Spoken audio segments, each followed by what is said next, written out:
मेरा बाबू मेरा सोना। सोना आपने कितने उस पर खरीदा है, कम दाम में वाला है? मैं सोना नहीं खरीद। नहीं, मैंने भी नहीं खरीदा। शादी के टाइम में मुझे याद है। कितना देखा था तब आपने? मैंने पता नहीं, मैंने जब खरीदा था तो शायद 12,000 रुपये। नहीं, 6-7 था। मेरी शादी कब हुई थी, मतलब ऐसे ही कुछ रहा होगा,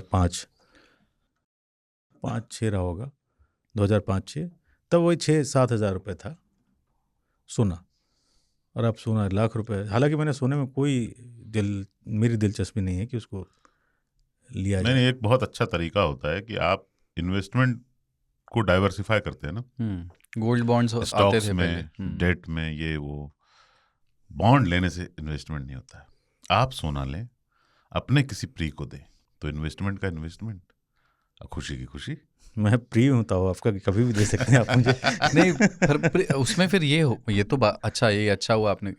शादियों में तो ये असेसमेंट होता ही था कि वो लिफाफा पहले होता है कि उनके यहाँ से कितना आया था, पर अगर वहाँ से कोई धातु आई थी तो वापस, जिसको कहते हैं द्रव्य, यदि कोई द्रव्य पदार्थ उधर से आया है तो फिर द्रव्य पदार्थ इधर से, उनके यहाँ अगर बिटिया की शादी होगी तो जरूर। शादी लोग कैलकुलेट करते थे कि हमारे यहाँ एक बिटिया है, उनके यहाँ एक बिटिया है, तो दे देते हैं लौटी आएगा। इसे कहते हैं हमारे यहाँ पे करनी।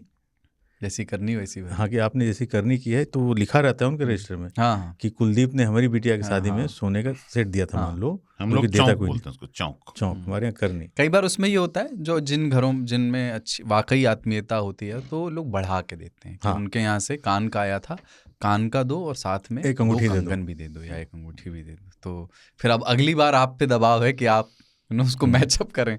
सो ये मुझे ये चीज़ अच्छी लगती है भारतीय समाज के बारे में। ये ऑब्सेशन एक अलग चीज़ है। मैं सिर्फ बढ़ करके गिफ्ट देने की एबिलिटी की बात कर रहा हूँ कि कम नहीं जाना चाहिए। वो एक थोड़ा बढ़ा के ही दिया जाता है। एक चीज़ और है, मैंने ऑब्जर्व किया कि जैसे उन घरों में, मतलब छोटे मिडिल क्लास घरों में, जब कुछ पैसा सेव करके औरतें अपने लिए कोई कान का नाक का बनवाना कहते हैं, या गढ़वा ली, या चूड़ी है ना, तो अगर चूड़ी होती तो बहुत दूर की बात होती थी, वो महंगी होती थी, तो वो कांच की पहले एक सोने की चूड़ी जाएगी अगर वो सेट बनाते थे, और फिर कांच की गई और फिर एक सोने की चूड़ी गई, है ना, आगे पीछे। और अगर एक ही चूड़ी है दोनों हाथों में, 2 ही है टोटल बीच में, तो बीच में रहेगी।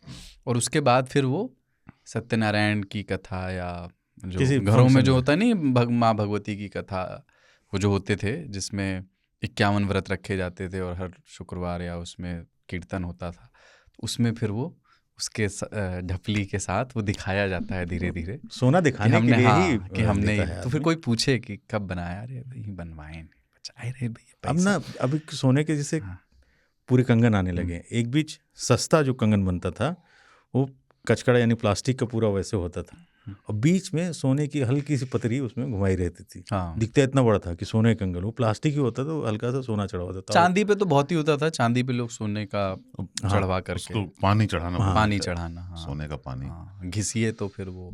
जब पत्नियां कभी प्रेशर बनाई आप पे तो कि सोना खरीद दीजिए, जैसे अक्षय खरीद देना चाहिए, क्यों? इन्वेस्टमेंट। अरे और भी तरीका, इसका मैं ये जोड़ता हूँ कि वो तो जमा वमा करके रख लेंगे, देंगे तो घंटा कुछ नहीं तो गोल्ड का इन्वेस्टमेंट है, घर में ही है। अरे जरूरत पड़ने पे भी नहीं देते ना सब। अरे नहीं देंगे, इसलिए तो मैंने बोला इन्वेस्टमेंट का इन्वेस्टमेंट, खुशियों की खुशियाँ। मैं तो एक ही गोली देता हूँ हमेशा कि नारिणाम भूषणम पति पृथ्वी आभूषण, राजा नारिणाम भूषणम पति, कि नारी का आभूषण पति है, मैं ही तुम्हारा आभूषण हूँ।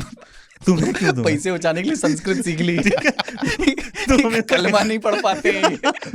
तो नक्षत्र भूषणम चंद्रा नारिणाम भूषणम पति, उसने ये क्या बकवास करो, मैंने नारी का आभूषण पति होता है, जिस तरह राजा होता है, तो तुम्हारा आभूषण मैं हूँ। पति तो पोवन सीताराम। किस तरह तो मैं अक्सर बच जाता हूँ कि यार इसमें नहीं।